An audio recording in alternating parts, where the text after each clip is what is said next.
Hello, Byrne Creek grade 8s and 9s. This is Mrs. Varani with a message about core competencies. Do you remember back in January when we met during semester break to practice talking about core competencies? We talked quite a bit about the different competency areas, like your critical and creative thinking, your ability to communicate in different formats and to work as part of a team, and your understanding of yourself and how you fit into the larger community. We asked you to keep an eye out this semester for evidence that supports your growth in these different areas and to collect that so that we could talk about it in June. You've probably found some evidence from school activities, but we also know that core competencies are the things that help us adapt to a changing world. And we're in a very unfamiliar situation right now with the COVID pandemic.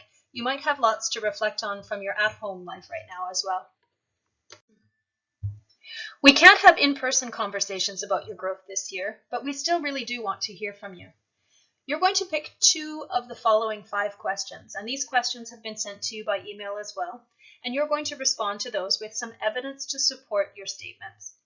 For question 1, some ideas. What have you learned about yourself this year? You might include whether you took a new class this year and realized you absolutely loved a new subject, or maybe you really didn't. Maybe you've picked up some new skills during your time at home, or you've picked up an old hobby that you'd kind of left behind.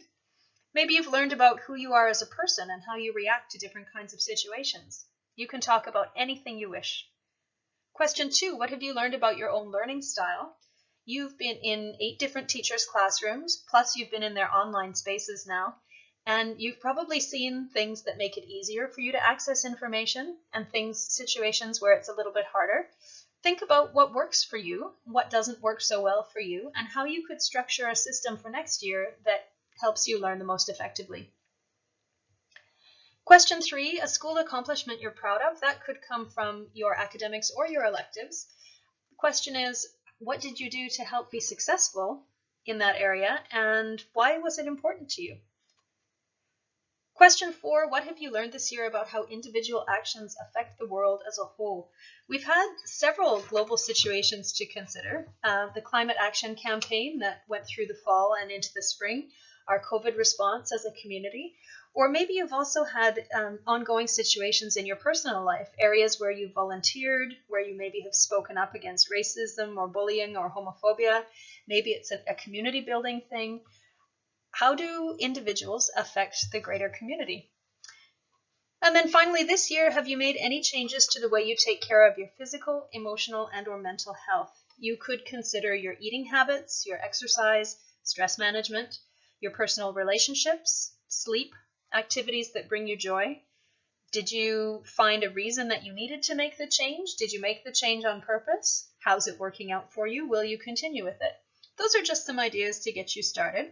And as I said, you'll pick 2 of these questions to respond to in your final reflection. We hope that you'll get a chance in the coming week to chat with your Period 1 teacher about these questions and how you can approach them, and that you can get a sense of which questions you would like to focus on. Now, we recognize that not everyone communicates the same way, so we are going to set up 2 ways for you to respond, one of them in writing and one of them through speech. On Friday, the 15th of May, 2 assignments will appear in your new counselor team on Office 365. You will have 2 weeks to complete one of the 2 assignments, either the written response through an online form or a video response where you can talk us through your reflection.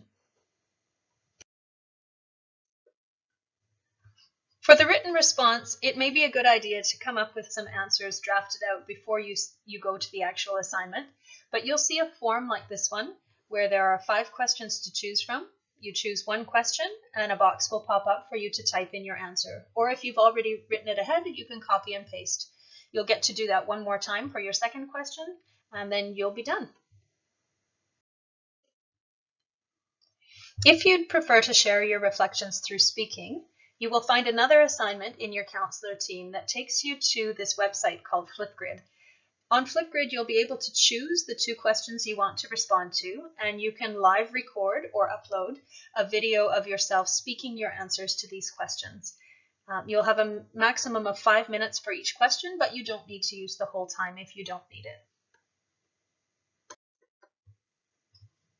We recognize there has been an awful lot of new technology learning in the last few weeks, and we don't want to make things too complicated. We promise both of these methods of responding are fairly straightforward, but we know that some of you will want some step-by-step instructions on how to access these methods. So there will be a Flipgrid tutorial and a how to fill out the form tutorial available both in your counselor team through Office 365 and linked from the Byrne Creek main website. Those will both be available as soon as you've received these communications.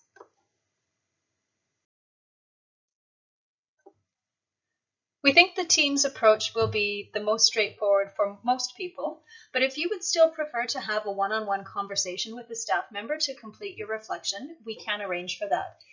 If that's your preference, please send an email to me, Mrs. Ferrani, and my email address is in the email that you received with this information, and we will schedule an appointment for you to meet with a staff member personally through Teams to share your reflection.